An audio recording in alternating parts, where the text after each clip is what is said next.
Quilting complex blocks is as easy as quilting curved lines. Hey everybody, it's me, Angela Walters from quiltingismytherapy.com, and welcome to the Negative Spaces Free Motion Challenge Quilting Along video series. Throughout this free video series, I'm going to show you how to quilt some of my favorite designs for background areas of our quilts. We're going to cover topics such as adding movement and interest to our background areas, and even touch on creating secondary designs. Then I'll show you how to use echoing and a change in density to draw attention to certain parts of your quilts. Plus, I've put together free quilting diagrams and tips for all the designs we're going to learn throughout this video series.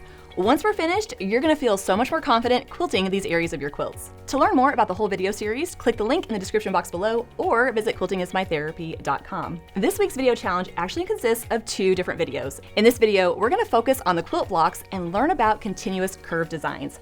This technique is so versatile and fun to quilt, and it can be used for blocks of all shapes and sizes. I'm not only going to show you how to quilt the designs, I'll show you how to create some variations, and I'll demonstrate how to quilt them on a sewing machine and a long arm. But be sure to stick around to the end because I'll tell you how you can get those free quilting diagrams and tips so that you can be successful with the designs. And then in the next video, we're going to talk about how you can use echoing to separate your blocks from the rest of the filler. And if you want to quilt along with me with the exclusive panel and other products I designed for this video series, all you have to do is click the link in the description box below. So let's get to it. The most basic example of continuous curve is just simply quilting a line that curves from point to point to point on your block. It's basic in how it goes together, and it's not difficult once you get the hang of it. Now, as I'm quilting that continuous curve design, there are a couple things that I'm not worrying about. I'm not worried if my curves are perfect or even symmetrical to each other. Instead of focusing on the curves, look to the corners.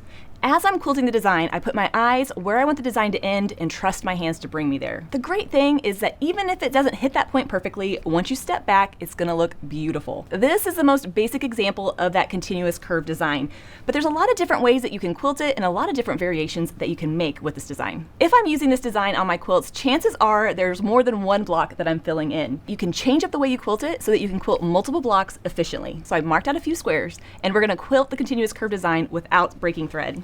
So starting in my first square, I'm gonna quilt the two sides of it, going from this corner and onto the next. Now normally, I would go ahead and finish quilting that block, returning to that starting point, but instead, I'm gonna pause and move on to the next block, quilting two sides of it again.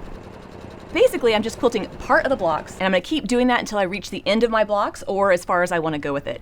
Quilting two sides and then moving on. Then, once I'm ready to return home and finish up those blocks, I'm going to work my way back, quilting the remaining sides of the blocks, returning to my original starting point. I just love how I'm able to go from one block to the next and return back to my starting point.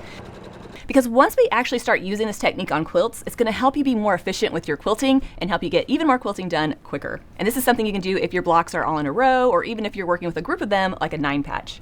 Now in this example, I'm quilting the continuous curve in that row of squares. I'm just alternating the sides that I'm quilting. Doing that means that once I work my way back, those lines are going to cross over each other and kind of help give it that more perfect look. But whether you keep to the same side of all the blocks or you alternate directions, the main idea here is that you can quilt multiple at one time. Now looking at this design, you might think, oh, that's pretty basic and simple in how it goes together, but there are so many different ways that you can quilt this basic continuous curve design. For larger blocks or for more dense quilting, you can add another echo line inside of the first. That's really going to draw your eyes to the corners of the block since all those lines are going there. Or for an even more curvier look, you can exaggerate the size of those curves so that they form loops in the corners. I especially like making that kind of loopy continuous curve in triangles that are around a center block, kind of like a star. Or you can quilt those curved lines so that they go diagonal in the block. Instead of curving out towards the next one, I'm going to curve out to the opposite point and back. And this is something I would use in smaller squares where I don't have quite enough room for all four of the curves. And if you like the look of that diagonal quilting, you can actually double it up for an even more dense design. First, quilting the diagonal curves, traveling along the edge, and then quilting another one in the opposite direction. This design is great for larger blocks or when I want a little bit more of a complex looking design. For a look that's a little bit more on point, I can quilt those curves so that they go from the midpoints of the sides instead of the corners. It's the same basic idea, it's just going to give it a slightly different look.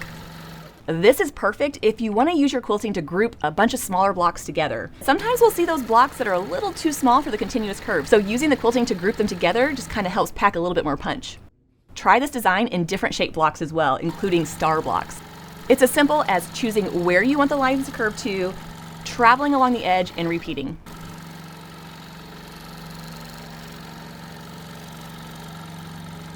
Now that we know the basic continuous curve technique, let's switch it up and see how we can create variations to quilt blocks of any shape.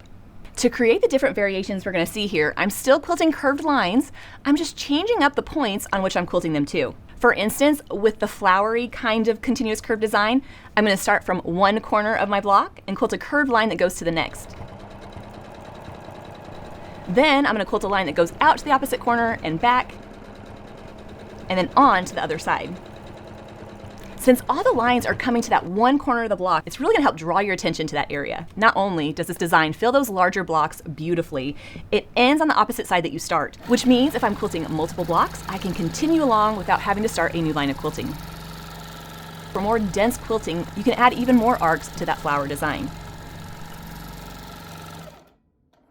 For larger blocks, or to really draw your eye to the center, try the continuous curve motif. This is one of my favorite ways to quilt those medium-sized blocks, and it's actually really easy once you get the hang of it. So here is my marked block, and the points that we're going to be quilting those curved lines to consist of the center of the block, each of the corners, and then the midpoints of each side. If you're a little bit newer to quilting, marking out those points might make it a little bit easier to quilt. To mark those out quickly and easily, I'm going to use my Designs with Line stencil, and then use my pounce pad to quickly mark those reference lines. I love using the pounce pad because it's so nice and quick, and then that chalk just kind of brushes off. For this design, I'm going to start in the center and quilt a line that curves out to the corner and back. From here, I'm going to go out to the midpoint of the next side and then back to the center. And I'm going to continue doing that, quilting my curves out to the corners and the midpoints and back, continuing until the whole block is quilted. Now, I'm using a contrasting thread so you can really see what I'm quilting. If I were doing this on an actual quilt, I would pick a thread color that blends in with the quilt top. You're still going to be able to see that beautiful motif. It's just going to help hide any imperfections or bobbles. As you're quilting, you might get frustrated because maybe all those lines don't come perfectly to the center. It's okay. Just keep quilting and finish that design. I promise that once you're done and you step back, all you're going to see is that beautiful motif. And as I'm quilting those curves, they're going to start to overlap each other. I'm not worried if all those overlaps are the same. I'm just quilting the curves and moving on. And there's my beautiful continuous curve motif. Now you might have noticed I started in the center and I ended in the center, but there is a different way that you can go about quilting it that might be a little bit more efficient. Instead of starting at the center, I can start at one of the corners. Quilt my first curve to get me into that middle point, and then quilt the rest of the block, finishing with the second part of that first curve. What that's going to allow me to do is quilt up to that block, quilt my motif, and then continue on without having to start a new line of quilting. Like we've already seen before, you can change up the way that you quilt the design to make it more efficient. This continuous curve motif works great in squares and other shaped blocks as well, especially star blocks. Starting in the center of the block, I'm going to quilt that line that curves out to the outer point and back. I'm going to repeat that with all the points, working my way around the star block. Try not to stress out too much about making it perfect. Just get those lines curved up to the point as close as you can and come on back to the center. And just as we saw with the regular motif, this design is really going to draw your eyes to the center of your blocks, and it's going to give your quilting a little bit of a softer, curvier look. For a less dense, simpler version of the continuous curve motif, you can quilt less lines by leaving out either the corners or the midpoints. This technique works in blocks of all shapes and sizes. For instance, check out this chevron block I have right here. I can quilt that line so they curve out to the point and back, and then repeat with the second one. And since I'm quilting those curves kind of on that diagonal, they're going to be long and drawn out, and that's totally fine. It's really going to fill in that shape and bring me back to my starting point. Or for pointy blocks such as this, I can quilt those curved lines so that they come to some of the points, out and back, and then continuing on. I love how the design has longer lines on one side and shorter lines on the other, making it fit that block perfectly. There are so many different variations that you can come up with this technique. Experiment with connecting different corners, with marking different points, and you might just be amazed at what you can come up with. When I'm quilting the continuous curve designs in larger, more complex blocks with lots of pieces, I like to choose the designs that I'm going to quilt based on where they help me end up. Let's see what that looks like on the long arm quilting machine. For the triangles, I want to pick a continuous curve design that ends on the opposite side. That's going to make it easy for me to continue on quilting that block. And then for the chevron, I'm going to quilt those lines that curve out to the outer corners and back, filling in that block, but also bringing me back to the starting point so I can continue quilting.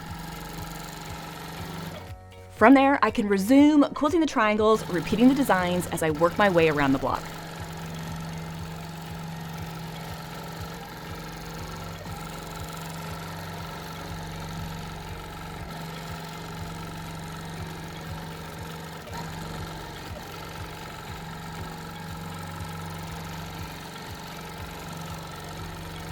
Now for the center block, I want a design that's going to fill in that area and bring me back to the starting point, such as that continuous curve motif that we've already seen.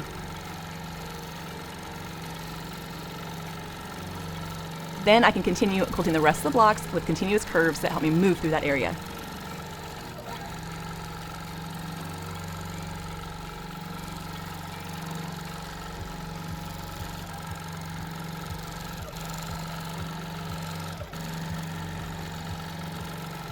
If I need to get to another point of the block, or if I find myself stuck, I'm just going to stitch along the seams to get me to the next point. I really like to do this because it keeps me from having to break thread and start a new line of quilting. But if the idea of that makes you nervous, you can always start a new line of quilting at the next point. And as you can see here, I've also included some guidelines in the fabric design so that you can quilt along them to get the hang of how the design goes together.